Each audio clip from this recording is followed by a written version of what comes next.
Image LG. An LG patent filed to the World Intellectual Property Organization shows a potential folding hybrid tablet and phone device, as spotted by GSM Info. The patent describes the device as a mobile phone with a flexible display which can be folded in half. It was initially filed in July 2017 before being published on January 12, 2018. The design patent shows two versions of the potential phone. The first model is a foldable phone that features a camera component on the back panel. When folded, the device can display information like the time on the front screen. Image LG. The second design is similar, except when the phone is folded, its rear cover is pushed to one side, revealing a transparent section on the front right-hand side. That sidebar section could be used to display the time and notifications, for example. The rear of the device also has a camera module.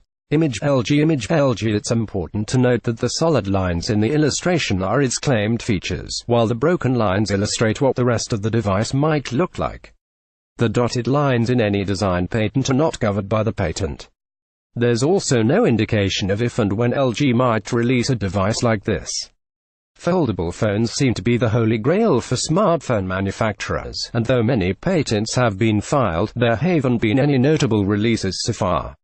Samsung has previously indicated it wants to release a bendable Galaxy Note this year, but noted there are still hurdles to overcome.